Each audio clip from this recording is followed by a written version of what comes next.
Hi guys, I went to noodles. Hey, hetami exam to yawa. Korean noodles.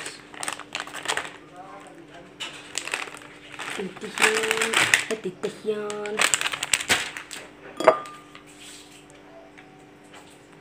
Ay, sa putok.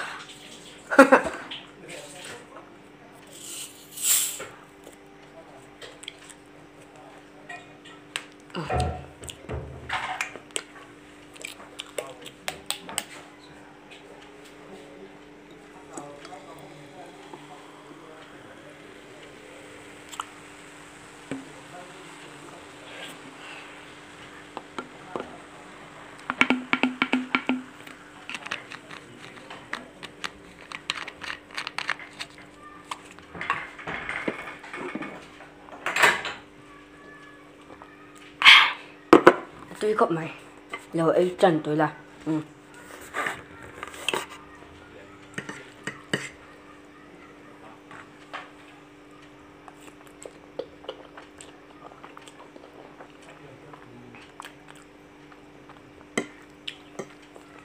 spicy nên ăn đỡ lên được cái chuột.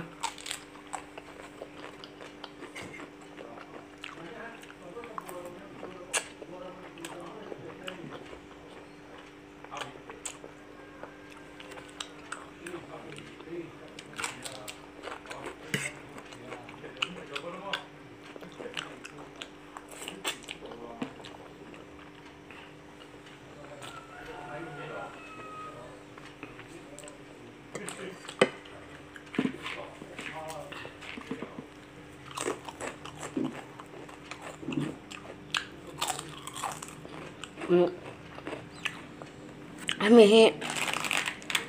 Rex về không nha spicy này thật tới ăn rất là tiêu mà sẽ spicy cho nó thật ra nó nếp trên cái gì á nó thật tiếp tục rồi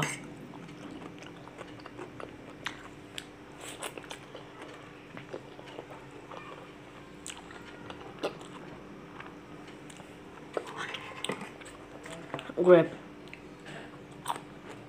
hay tại sao lấy để hả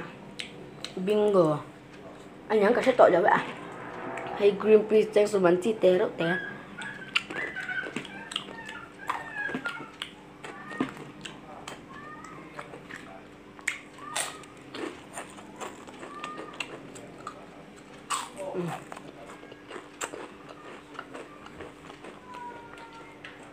và tôi em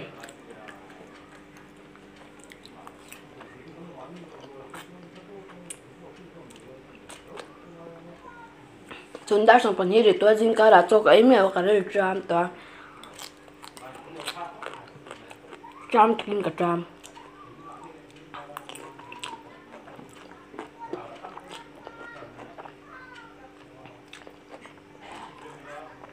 noodles xin về chút em camera ở sau đầu mà ha nó cho tôi là xin chút mày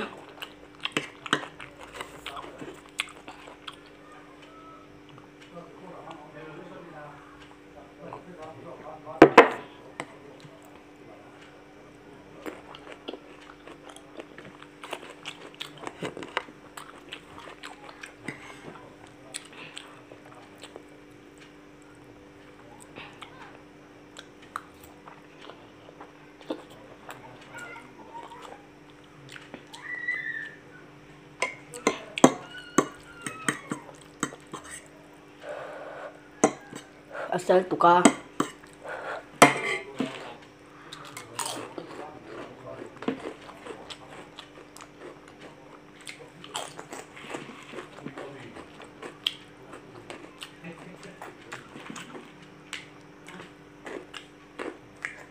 Mania kasam kami tu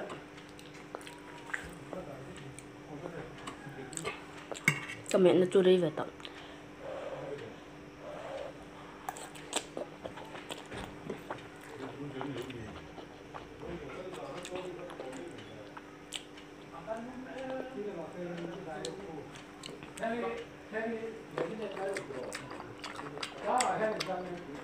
tầm bữa à mình mà Ang pinsan pa.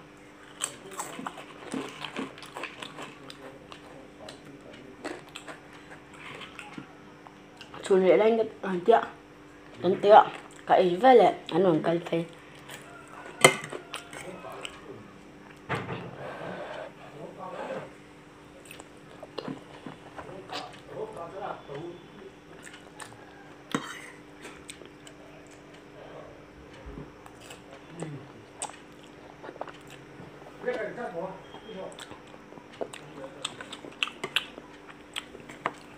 Apa chị em có một chip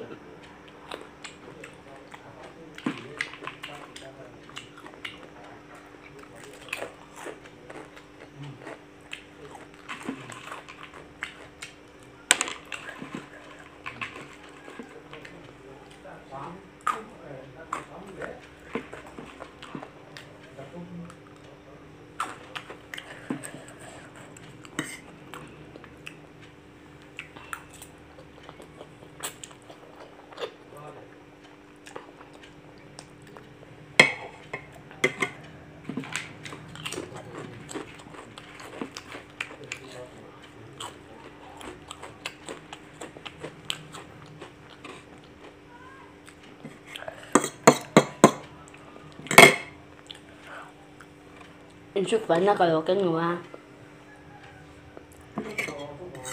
cái mùi nó rất rõ thật ở trên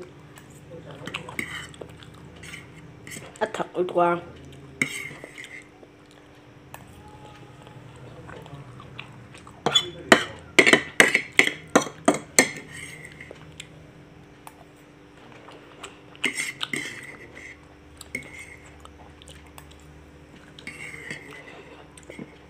thế thật đây không được cho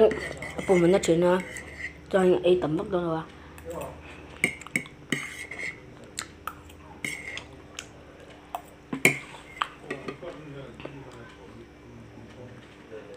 đi cũng kém tay cái lại đâu mà không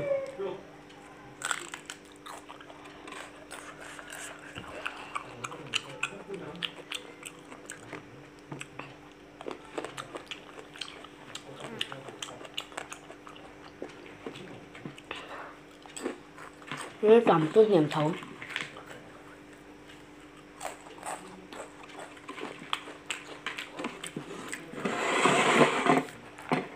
cái dấu về lại cho nhá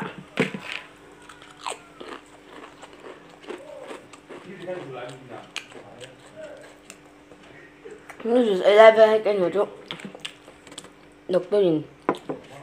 thả bắt ở ba tí cái các bụng nặt bánh đọc tôi ạ vì đi vàng chuẩn cây tòa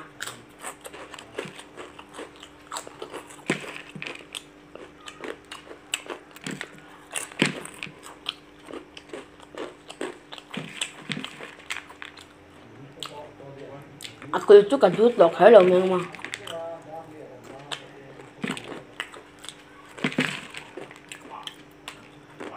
mình đâu bắt rồi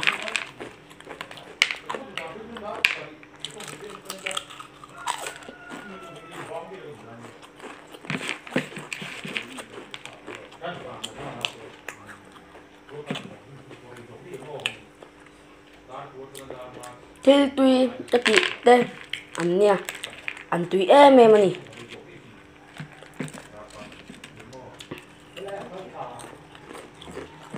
vai bằng đâu anh anh tùy khép em nè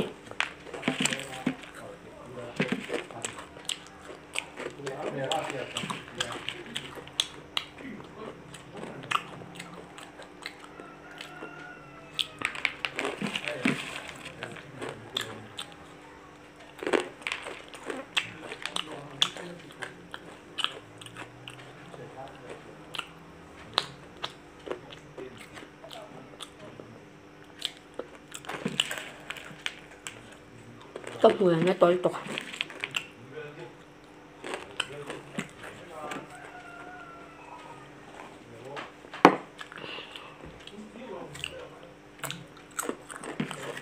cái tủ tê giống giống như bát tê à mình tụm sọc vào nhà là bát tê phải bien à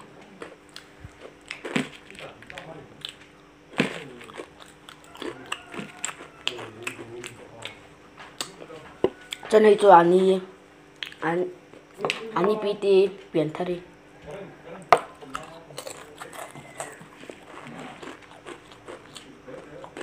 chân chân nằm tay anh bên chân em ra nạp hết cho nên giải chế mà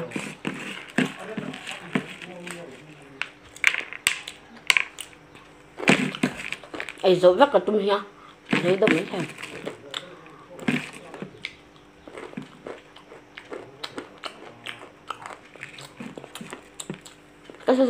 cái sụt để hoàn mấy cái giờ để đầu mấy nha ấy cái ấy thế đúng không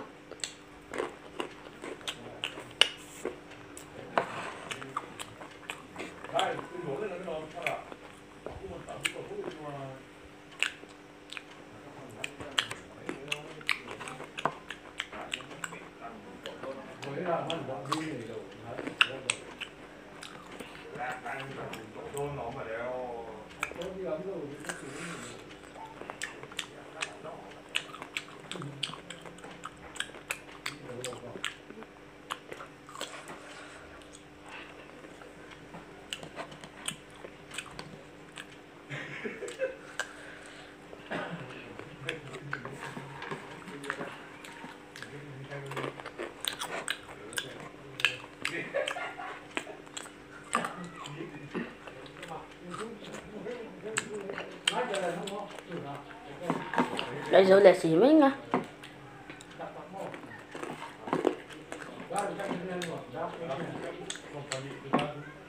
hay cho cái rồi để lâu mấy nha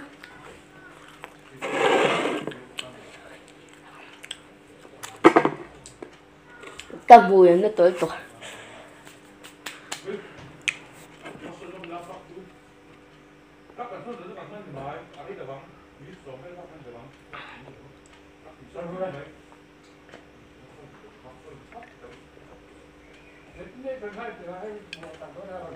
Kapur sungsung mày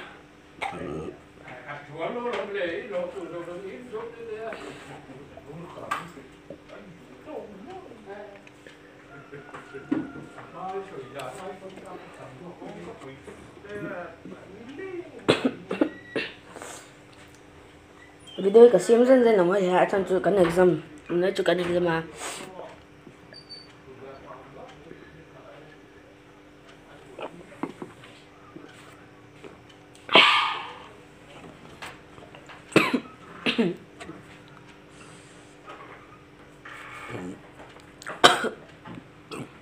cái chả sao mày. Unfortunately, bye guys.